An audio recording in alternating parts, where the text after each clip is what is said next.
Welcome to Break the Silence, Build the Future, a podcast dedicated to amplifying the voices of survivors and advocates while shedding light on the pervasive issue of gender based violence. Join us on a journey where survivors find strength in sharing their stories and experts offer profound insight into this critical societal issue.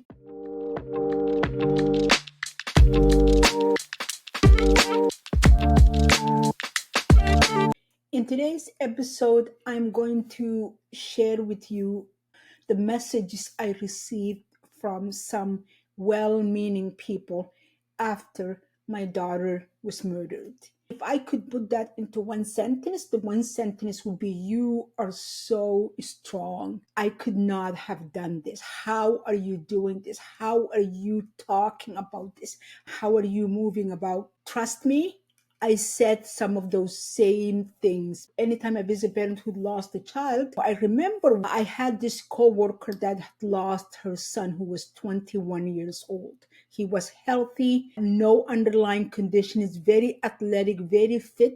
He came from hockey practice and said he's going to take a nap while his mother made dinner, and he never woke up. And I remember going to my coworker and paying my respect and giving her my condolences and thinking, how is she even standing up? How is she receiving people? How is this possible? So I have been there. Faced with that tragedy, you don't know how you would react to it. I have been there. I don't take offense to anybody who says that, but I want to share with you my reasons.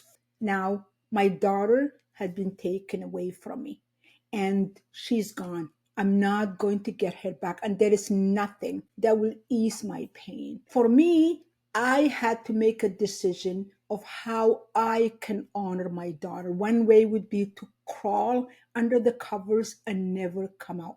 And you cannot imagine how many days I feel like that. How many mornings my alarm clock goes off and I'm thinking, is this another morning? I don't want to move. I don't want to get out of bed. I just want to stay in bed and never move. So that is one option. And the other option is for me to honor my daughter, to honor her legacy, and to work as hard as I know how, to work through my pain and with my pain, to work through my loss and with my loss, to work through my agony and with my agony, to work through my tragedy and with my tragedy, and find a way to honor my daughter, a way to make sure her legacy is not reduced to those few days she was missing and how she met her end. I don't want her legacy to be that.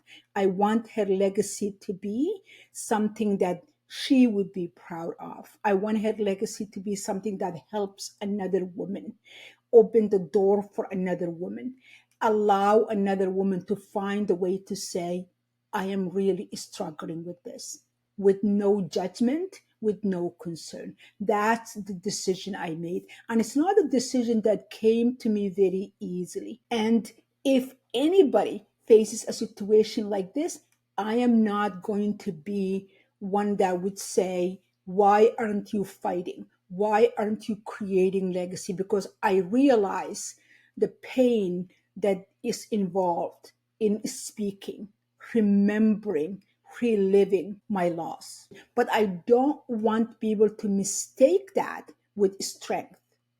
I don't want people to mistake that with my not feeling the loss. I don't want people to mistake that I recovered, I mourned, and I'm moving on. This is something that I could never move away from. It's not something that I can get away from. I sleep thinking about it and I wake up thinking about it.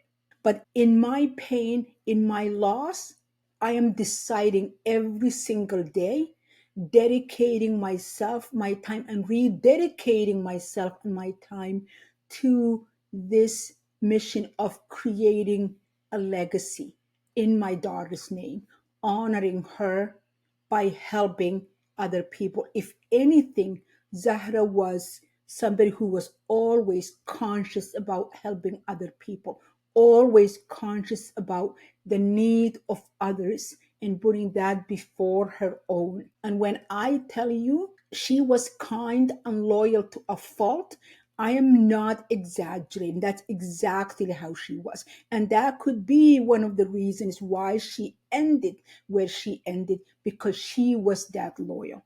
So, in that end, on top of continuing to record and share episodes with you, one of the things that I'm trying to get to is creating policy changes that will help families like my family find advocacy if and when a loss happens, and a woman like my daughter to find a solution, to find a support system when she was trying to get out. To that end, I am holding a roundtable discussion in honor of my daughter and in honor of March the 8th, International Women's Day. City I live in, Windsor, declared last year intimate partner violence as an epidemic. So the question is, where do we go from here? We named it. It's important for us to name it so we can look at it, we can examine it, we can discuss it, and find a solution for it. In this roundtable, it's not a place that we're going to come up with a solution, but it's a place where we would discuss what could the next steps be after naming intimate partner violence as epidemic, pointing it out, staring it in the face and saying, yes, it's epidemic. Then where do we go from here? That's the discussion. And in this discussion, I have union leaders, members of the parliament, I have lawyers, I have community activists, I have advocates, I have city councilors, people from different walks of life coming together and start the discussion. This is not an end point. This is the table where discussion starts, and we can go from there. So next Wednesday, I am going to interview a guest. They speak Spanish. I don't. We are going to have an interpreter to interpret between Spanish and English back and forth. The main focus would be how events like war and natural disasters like hurricane exasperate and increase the level of intimate partner violence. I am so looking forward to sharing that interview and that discussion with you. And also, I'm so looking forward of you joining me in this Friday for that roundtable discussions. The link to register for the webinar, which is free, is in my link tree, and I'm going to include in the episode description. That's it. I think I'm going to leave it there. Please remember to join me for next week's episode. Do not miss it. It's going to be fantastic.